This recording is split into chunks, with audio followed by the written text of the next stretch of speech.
Joining us now, former Republican congressman from South Carolina and former acting White House chief of staff under Donald Trump, Mick Mulvaney, a NewsNation political contributor, and Brett Tolman, a former U.S. attorney for the District of Utah, who I just saw on Fox News talking about this exact same issue. Thank you both for coming on the program. Appreciate it.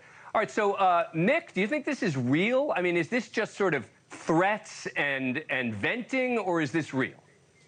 It's hard to say. Keep in mind, Trump ran under the whole lock her up thing for Hillary Clinton back in 2016, and when he had a chance to do that, didn't do that. So there is a question as to whether or not this is all hyperbole and sort of campaign rhetoric, or whether or not it's real.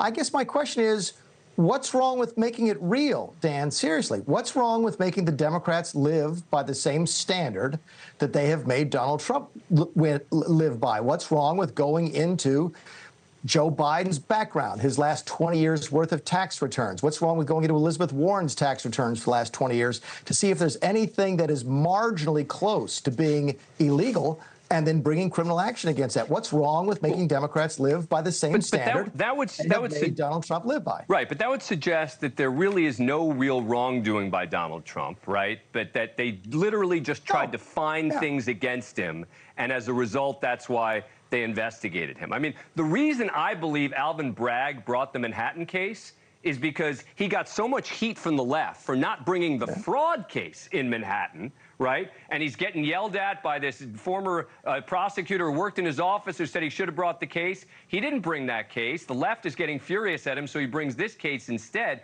But my point is, this is not just like, oh, let's find something on Donald Trump and go after him. It is clear at the least that he was engaged in certain amounts of wrongdoing, whether it was criminal or not. That's fine. And what's wrong with making the Democrats live by the same standard? Going find stuff that's arguably criminal and then bringing a case on that. What's wrong with that?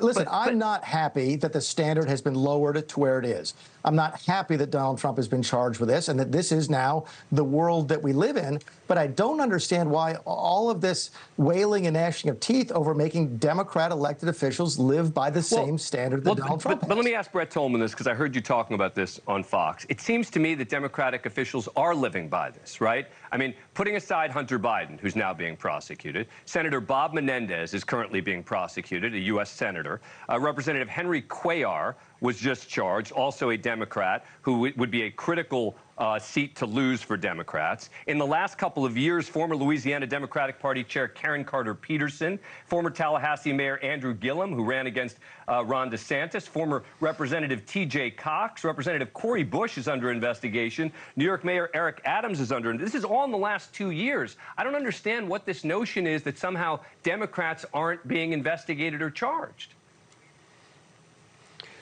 Well, you have to harken back to some unprecedented measures that were taken. Jim Comey, for example, had no authority to make the announcement that he did.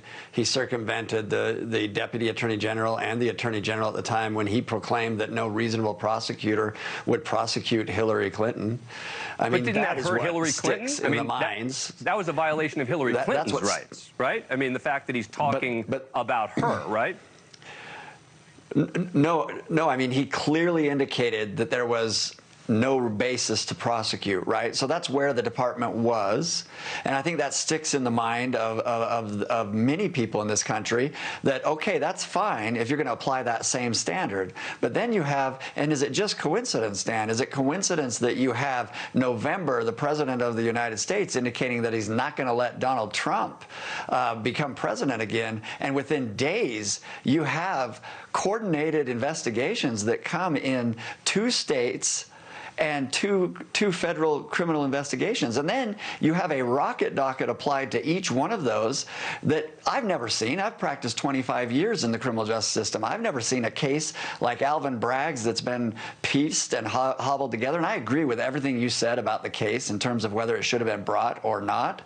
But it's the bigger picture of it and not just the micro-analysis of that case. It's the bigger picture of all of those going forward against one individual that had no criminal history, doesn't have a laptop from hell like Hunter Biden, doesn't have any of the criminal history problems that some of the others have, or the types of allegations that have been raised by many of the lists that you raised. I mean, it's unprecedented. Thank you for watching. Go to newsnationnow.com to find NewsNation on your cable provider.